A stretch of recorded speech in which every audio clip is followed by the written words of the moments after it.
I finally beat Ganon the other day after having played 120 hours of Zelda Breath of the Wild, and as the credits rolled, I couldn't stop thinking about how amazing this game's world, its sense of freedom, discovery, and wonder were. Not gonna lie, over the past couple of years, I've kind of become tired of open world games. I almost rue the day that I have to play another one. I love them, but they're just such a time commitment, and you get to a point where you're having a lot of fun, but you just want this to end so you can move on to your next game, but it doesn't seem like this game will ever end. So you start kind of forcing yourself to play this game, and then the whole experience becomes less enjoyable. Am I the only one on that boat? Now, part of it may have to do with the fact that my attention span for games has been getting lower and lower over the years, meaning that I can play games for less hours at a time. I don't know what it is, maybe I'm just getting old. But it's also more than that. I just don't think that open world games have changed much over the last couple of years. Even Witcher 3, which many consider to be the pinnacle of open world RPGs, has an open world that, while brimming with life and utterly gorgeous, gives off that same sense of gameplay stagnation that open world games these days just can't seem to avoid. Every open world game follows the same formula if you think about it. You've got this vast world with all kinds of landmarks and points of interest. The game sprinkles the map with a bunch of icons and markers to nudge players towards them. You go check them out and you end up finding some kind of loot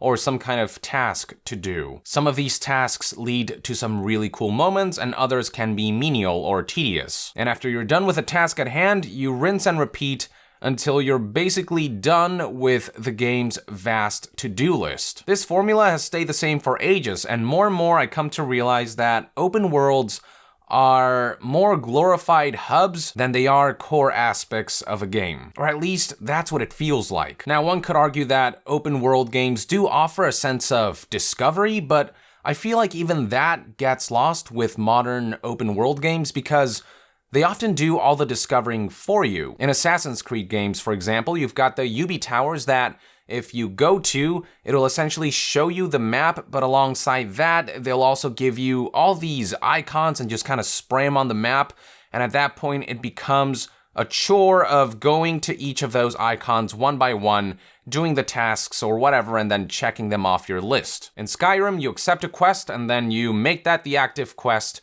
and then the compass and the map tells you exactly where you need to go at all times. Even in Witcher 3, you go to a billboard, collect all the posts and notes, and voila, just like that, your map is sprinkled with icons and question marks. So yeah, open world games these days seem less about discovering and more about just checking things off your list and hopping from one pre-designated place to another. Even the sense of freedom that should come with these types of open world games seem to come with restrictions. They always advertise that you can go anywhere, do anything, anytime, or whatever, but that's seldom actually true. In Assassin's Creed games, for example, they restrict you with these boundaries that if you go outside of, the game desyncs you and you have to start from your previous checkpoint. In Metal Gear Solid 5, if you go outside the mission area, then you automatically abort the mission. Other games like Skyrim and Witcher 3 do a better job of hiding these barriers, but they still use the landscape and landmasses as a means to restrict, whether it's through cliffs, mountains, and other natural-looking obstacles to block your path. And I'm not trying to diminish any one game. I know they all have their merits beyond just their open world. The point that I'm trying to make is that when it comes to the feelings that an open world should offer, things like freedom, discovery, and wonder, a lot of that just seems to be missing these days. That all changed for me when I played Zelda Breath of the Wild. This was the first time in a long time where the gameplay stagnation of open worlds actually felt like it was fading for once. I actually looked forward to playing an open world game rather than ruining how long I'd have to spend on it. And I want to focus on the three words that I mentioned before: freedom, discovery, and wonder. All three of which Breath of the Wild absolutely nails. Let's start with freedom. I'm not exaggerating when I say that Breath of the Wild is probably the only game that I've played in which you can actually go anywhere, anytime, and do whatever you want at any moment. A lot of games claim to do this, but Breath of the Wild is the only game that I know that actually achieves this. It all begins with the implementation of two key mechanics: the ability to climb almost any vertical surface, and the ability to paraglide. I would argue that climbing is the most important mechanic in Zelda Breath of the Wild, as it lifts many of the open world restrictions you'd come to expect. In this game, mountains aren't there as a means to restrict, but rather to pique players' curiosity and welcome the challenge of overcoming and climbing it. And more often than not, at the peak of these high mountains, you usually find some kind of reward, whether that's one of the game's 120 shrines, some kind of valuable treasure, or a powerful weapon, armor, or item. This ability to climb is what makes the entire world feel like a giant puzzle within itself. It encourages players to try to figure out the most efficient way to navigate certain environments and the most efficient way to get to what seem to be impossibly far off places or high mountains. And the best part is that there's always a solution to a problem. There wasn't a single point in this game where I felt like the game was telling me no. It's just a matter of how far you're willing to go as the player. Then there's the paraglider.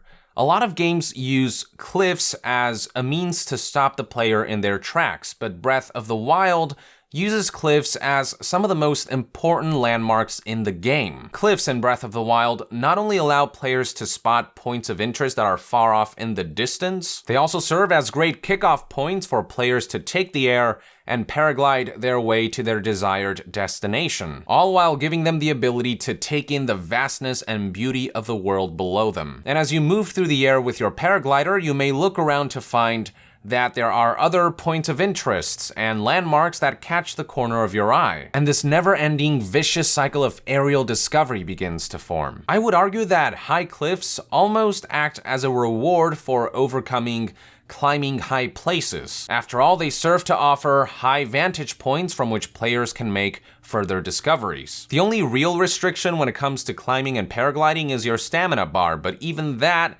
can be upgraded or supplemented. So if you prepare well enough, if you have cooked enough food and whatnot to keep replenishing your stamina, then you can climb and paraglide for as long as you want. Again, the game never says no to anything, they simply make you work for it. This concept also applies to the deliberate puzzles that you might find scattered throughout the world. Breath of the Wild does this incredible thing where they give you all of the tools that you need within the first 2 or 3 hours of the game. Once you've left that tutorial plateau area, you will have all of the essential Sheikah powers that you need, and from there, the only new things that you'll be getting are upgraded versions of certain abilities, items, weapons, and armor. And these upgrades are very helpful for survival, but none of them are absolutely necessary. And by handing the player the handful of essential tools from the get-go, what this has allowed developers to do is to make tons of clever environmental and dungeon puzzles that only revolve around these handful of systems, mechanics, and abilities. This is a complete contrast to past games in which you get tons of unique items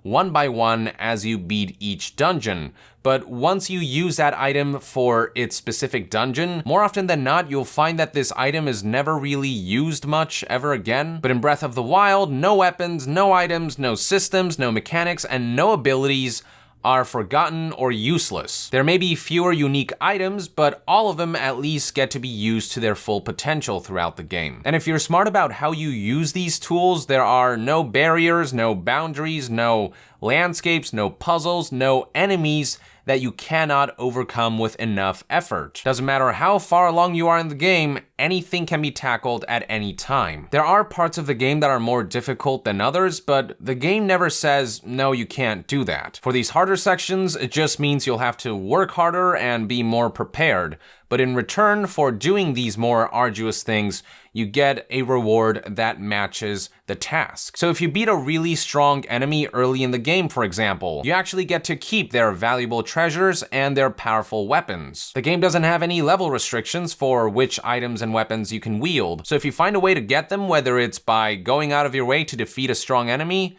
you can wield powerful weapons early in the game, and that's your reward for overcoming really difficult situations. Long story short, the word impossible does not exist in this game. Within the confines of Breath of the Wild's world, rules, and systems, there is nothing that you really can't do. Anything can be achieved as long as you put the effort in.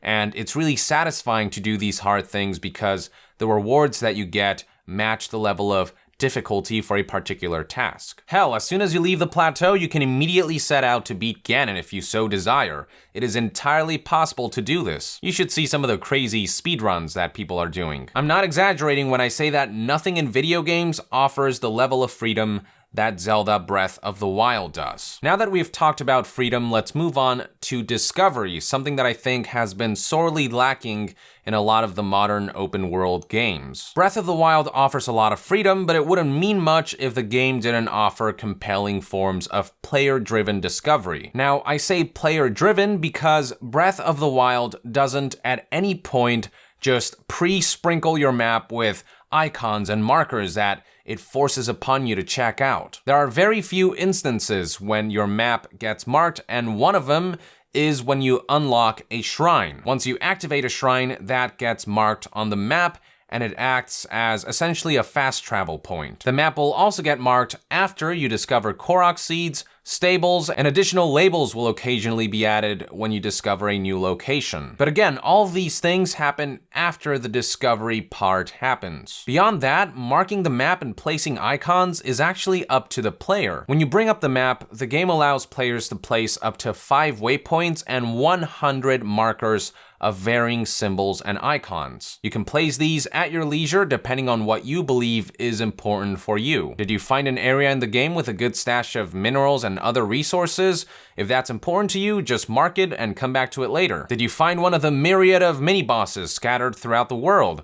You can mark it and then come back to them when they respawn after the blood moon. Did you find a particular NPC or vendor who you think you'll come back to pretty often? Mark where that individual resides so you don't lose track of where they are. Did you see something that piqued the corner of your eye that maybe you want to check out later? Mark it on your map and you're set. The result is a game in which the player actually feels like the explorer. They're the ones mapping everything out and deciding important points of interest. It's not the game doing all of that for you. Even when it comes to active quest markers, the game will be vague enough so that you still have to do some work on your end. They might give you the location, but they never flat out tell you what the exact path to take is, because more often than not, there is no real exact path. The closest the game ever comes to telling you exactly where you need to go is when you make the main quest active. They tell you pretty clear-cut which towns you're supposed to visit and whatnot. But even then, the means to getting to that town isn't always so clear-cut. One example is Gerudo Town, which is clearly marked when I make the main quest active. But getting into Gerudo Town is actually a little more complicated because Gerudo Town only allows entries to females, and figuring out how to circumvent that was entirely up to me. There were no quest markers indicating exactly where I needed to go for that particular problem. Now, when it comes to side quests, only the original quest giver will be marked on the map. The rest of the assignment is up to you to figure out by getting hints from NPCs and quest givers. Now, at this point, one valid question would be, how are you supposed to discover points of interest if the game doesn't guide you in any way, if they don't show you any of those question marks and markers that you might find in other games? Well, what's brilliant about this game is that instead of relying on icons and markers, it relies on intelligent use of visual cues. Anything in the game that's important or worthwhile will somehow visually stand out from the world. From a distance, something about it will just catch the corner of your eye. These subtle visual cues will stop you in your tracks, make you look and go, whoa, what is that? Maybe the subtle visual cue is this orange glow in the distance that could indicate the presence of a shrine. Maybe it's a strange arrangement of ravaged structures indicating the presence of a ruin. Or it could be this aurora-like effect that's permeating at the top of a mountain that might lead to the discovery of something really cool. Or perhaps you'll spot this glimmering dragon-like being flying across the other side of the map. Or hell, it could just be something as subtle as a tree looking a little out of place compared to the others, which might indicate the presence of a hidden Korok seed. And that's really the thing that makes Breath of the Wild's sense of discovery stand out from all the other games. It's not about following icons or markers on a map, it's about using your instincts, being perceptive, and scratching that itching curiosity when you see something that looks just a little off that, if you check out, may or may not yield some kind of reward or cool thing. That's real discovery. That is discovery driven by the player, not the game. And the ability to climb and paraglide work really well with this perception-based discovery. As I mentioned before, the reward for climbing high places is these amazing vantage points from which you can spot points of interest that you might have otherwise missed. From the peak of a mountain, it's much easier to spot these orange glows that might indicate the presence of a shrine, strange phenomena that could lead to some really cool moments, or landscape oddities that may be hiding something behind the veil. From there, you can mark a point of interest that you've spotted that you're interested in,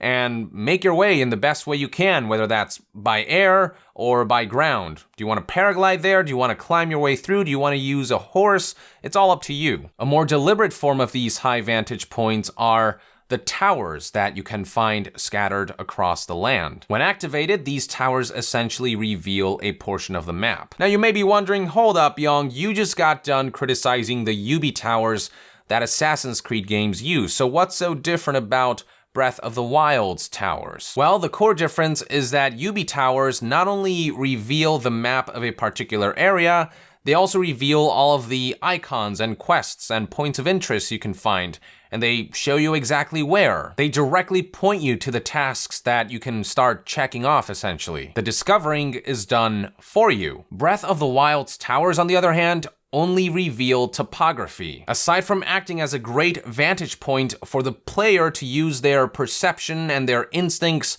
to spot things that they might deem off, or spot things, points of interest that might be worth checking out, they also reveal the area of the map without pinpointing exactly where everything is. The actual discovering of shrines, side quests, landscape oddities, and phenomena are completely left up to the player's perception. And what's really cool is that this form of discovery doesn't just apply to the game world, it also applies to the map. When you bring up the map and start looking around, if you're perceptive, you may notice little oddities here and there that may catch the corner of your eye. These oddities could be anything from a patch of land that is strangely shaped like a skull or a heart, a suspiciously well-organized or symmetric arrangement of rocks, or a strange island that seemingly houses a maze from the looks of it. And these are just a couple examples. There are tons of weird landscape oddities to be found on the map alone. But yeah, just like the game world, the world map also features subtle visual cues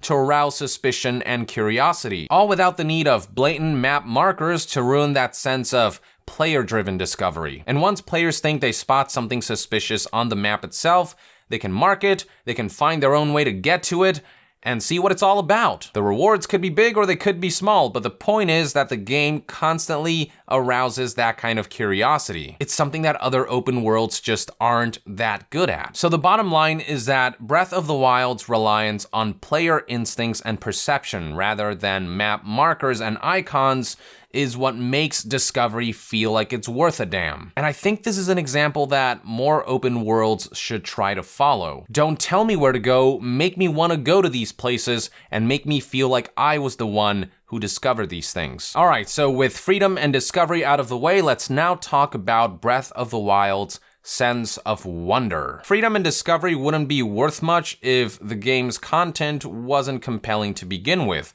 But fortunately, that is not the case for Breath of the Wild. It has no shortage of wondrous content. Among the most important discoveries you'll make in this game are the shrines, of which there are 120 scattered all throughout the world. And most of these offer unique mini dungeon-like challenges that are all worth looking forward to. These shrines within themselves already offer a sense of wonder because most of them are so different from each other. They all bring about a unique challenge. The rewards are pretty great too. You might get some valuable treasure, you might get powerful new items, weapons, or armor, and you are guaranteed to get a spirit orb, which contribute towards upgrading your health or your stamina. Now, some of my favorite shrines aren't the ones that you solve inside, but rather the ones you solve outside to actually get to the shrine. These shrine quests come in the form of riddles, environmental puzzles, or mazes. And there are a few others that are really unique. My favorite one, for example, is one in which you're stranded on an island. The challenge starts by stripping away all of your items, weapons, armor, resources, food, whatever, it's all gone. And from there, you have to solve this island-wide puzzle while procuring all of your items, weapons, armor, food, resources on site. It doesn't help that there are enemies lurking the island, so you have to be very careful about how you approach them, because you're completely defenseless and you might get wrecked if you just rush in towards an enemy encampment. Definitely a very humbling challenge, makes you realize just how much you rely on your weapons, armor, items, food, resources, etc. But yeah, it's really interesting how Breath of the Wild handles dungeons. By spotlighting the world and spreading out the dungeon elements across the entire map, it paves the way for unique scenarios and challenges like these that might not necessarily be possible in other Zelda games. This might not appease those who wanted traditional, long-form Zelda dungeons, but it's a different type of thing that Nintendo is trying here. Beyond shrines, there are a bunch of quirky and fun NPCs to meet along the way, and a lot of these guys will give you some side quests to do. And these come with their own unique set of challenges and tasks, as well as stories. We also can't forget about the 900 Korok seeds scattered throughout the world, each which offer very small, bite-sized, but sweet little puzzle moments that if you succeed in, you get a Korok seed, which you can then use to upgrade your inventory capacity. I believe of the 900, you need around 450 to actually max out your inventory. But as I mentioned before, upgrades in this game are optional. You don't need expanded inventory to solve certain puzzles. Most memorable of all are some of the unique discoveries that you can find scattered throughout Hyrule, whether that's dragons hovering through the air in certain areas of the map, great fairies that upgrade your armor, mythical creatures like the Lord of the Mountain, and so on and so forth. Just as wonderful is the vast, beautiful, rich, ravished land of Hyrule. There you will find everything from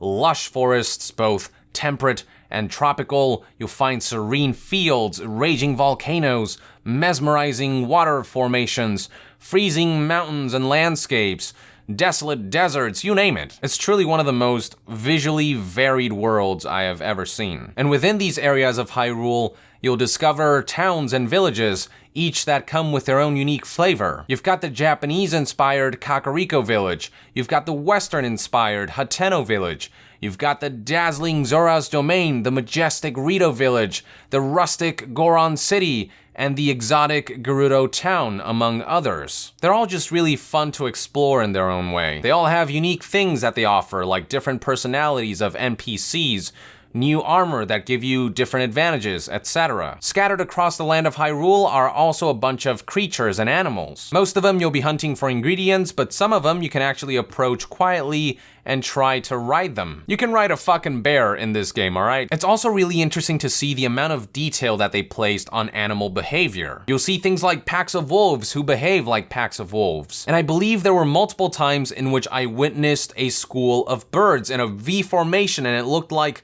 they were migrating or something, I don't know. But the animals in this game are so lifelike that even though they're not a huge part of the game, except for if you're the kind of guy who likes to cook and collect ingredients, you still just look at them and appreciate how well they were brought to life. We haven't even delved into the main quest and the 4 dungeons that it offers. They're a little more streamlined than some of you might have liked, which might disappoint some, but they're still very majestic to behold, both from the inside and outside. The unique gimmick of being able to manipulate aspects of these mobile mechanical dungeons is something that I hope they'll expand upon in future titles. The cherry on top for Zelda Breath of the Wild's sense of wonder is in the way the game's physics, weather, temperature, and AI systems interact with one another. There's so many little details that you can find within each individual system and in the way all these systems come together. Honestly, there are just too many for me to detail in this one video. Just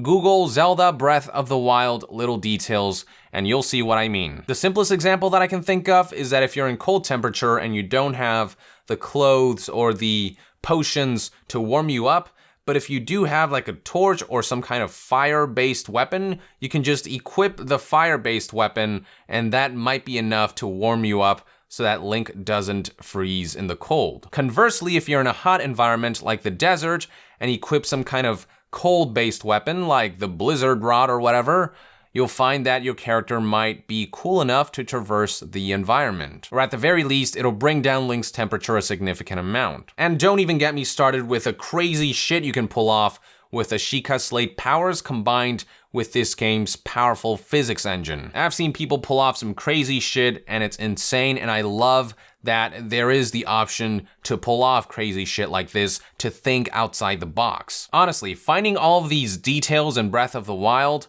both macro and micro in scale, are among one of the most wonderful things I've ever experienced in a video game. There are just so many of them, and they're all just kind of endearing, and it makes you go, this fucking game. Oh, you. I don't know what else to tell you. Zelda Breath of the Wild's world simply has no comparison. It's by far the most free open world I've ever experienced. Its reliance on player instinct, on visual cues, and player perception makes discovery worthwhile, and it feels player-driven. And the things you can find in this game, both on a macro and micro level, just left me with a constant sense of wonder. Not gonna lie, it's gonna be a little hard to go back to more traditional open worlds after this. In fact, Breath of the Wild almost makes me think that we have been doing open world games wrong this whole time, and this game finally showed us kind of a new path, the right path. And look, Breath of the Wild is not a perfect game. Despite its remarkable open world, it still lacks narrative flair. The enemy variety leaves a little something to be desired.